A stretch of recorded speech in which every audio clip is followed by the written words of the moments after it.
मैं कॉन्शियस होती थी। अगर कोई इंसान आपको घूर रहा है, आपको एकदम से होगा कि पता नहीं मेरे कपड़े ठीक नहीं है, आप अपनी शर्ट ठीक कर रहे होते हैं, आप अपना दुपट्टा सेट कर रहे होते हैं, हम बार बार वो कर रहे होते हैं। एक तरह के लोग ये होते हैं, दूसरे वो तरह के होते हैं, वो कहते हैं कि भाई ठीक है, दिखता है तो दिखता रहे, मुझे क्या फ़र्क पड़ता है। But the thing is deep down वो चीज़ हमें अनकंफर्टेबल कर रही होती है, स्पेशली अगर आप थोड़े से बड़े हो गए हैं और आपके अंदर सेंस है। वी नो टीनेज बच्चियों में इतनी सेंस नहीं होती, उनको अंदाज़ा नहीं होता, लेकिन हम माओं के अंदर सेंस होती है।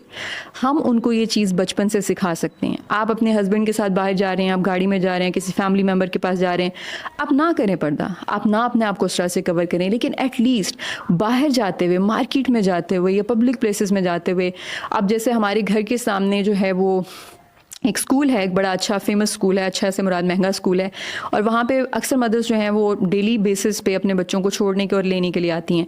अब वहाँ पे ड्राइवर्स भी होते हैं। अब वी नो कि ड्राइवर हजरात जो होते हैं ये बेचारे उस क्लास से बिलोंग करते हैं कि ना तो